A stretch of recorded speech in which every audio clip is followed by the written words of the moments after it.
नमस्कार. तर आज आपण 25 ते 30 लोकांसाठी पनीरची भाजी कशी करायची ते बघणार आहोत.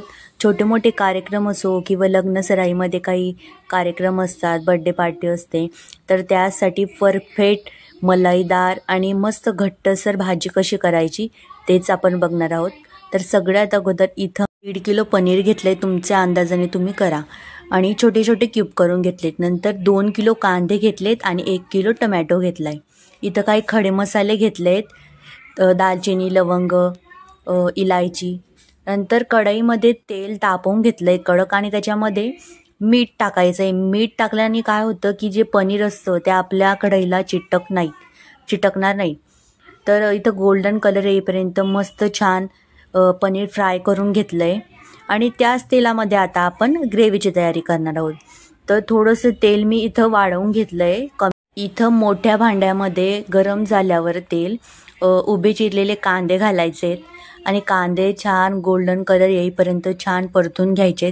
इतक्या मोठ्या प्रमाणात करायचं म्हटलं तर थोडा कांदा शिजायला थोडा वेळ लागतो. कांदा गोल्डन कलर येईपर्यंत झाला की त्याच्यामध्ये उभे चिरलेले टमॅटो घालायचे आणि टोमॅटो मस्त मऊसूत शिजू द्यायचे, म्हणजे ग्रेव्ही आंबट लागणार नाही. छान परतून झाल्यानंतर त्याला परतू देऊ. तोपर्यंत इथं कोमट पाण्यामध्ये मी 250 ग्रॅम काजू घेतलेत आणि ते भिजत घालायचे. ही ग्रेव्ही जोपर्यंत होते तोपर्यंत काजू छान नरम होतात. तर इथं ग्रेव्ही थंड झाल्यानंतर, म्हणजेच कांदा टोमॅटो छान थंड झाल्यानंतर त्याला पेस्ट करून घ्यायची, बारीक पाणी न घालता. नंतर गरम तेलामध्ये त्याच पातेल्यामध्ये खडे मसाले घालायचे आणि नंतर जी पेस्ट केलेली होती ती गरम तेलामध्ये सोडायची. थोडंसं 2-4 मिनटं परतून घ्यायचं. त्याच्यानंतर आपल्याला 2 चमचे मोठे मी इथं लाल तिखट घेतलं आहे आणि 1 चमचा मोठा हळद घेतली आहे आणि पनीर मसाला घेतला आहे. तर छान मस्त तेल येईपर्यंत थोडंसं परतून घ्या. 2 चमचे इथं आले लसणाची पेस्ट घातली आहे आणि छान परतून घ्या तेल सुटेपर्यंत. नंतर मसाले करपू नयेत, जळू नयेत म्हणून थोडंसं मी इथं गरम पाणी घालते. आता मंद आचेवर 5 ते 10 मिनटं मसाल्याला छान शिजू द्या आणि नंतर तेल सुटल्यानंतर आपण इथं जी काजूची पेस्ट केली होती, गरम पाण्यामध्ये भिजत घातलेले होते जे काजू, त्याची पेस्ट करून इथं मी टाकली आहे. नंतर छान अजून मिक्स करून घ्या. बघा किती छान मस्त तेल सुटले. थोडंसं इथं काजूचं जे मिश्रण होतं तेच धुवून पाणी टाकलंय. मसाल्याला छान तेल सुटलंय.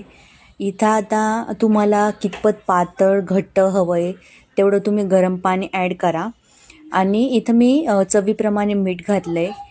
ग्रेव्हीला मस्त 5 ते 10 मिनटं छान मंद आचेवर शिजवून घ्या आणि त्याच्यानंतर आपल्याला इथं पनीर घालायचं आहे. पनीर छान तळून घेतलं आहे आणि पनीर टाकल्यानंतर फक्त 5 मिनटं होऊ द्या. जास्त झालं कधी तर ते कडक होतं.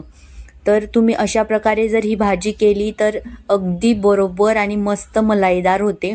अगदी हॉटेलमध्ये मिळते ना सेम तशीच होते.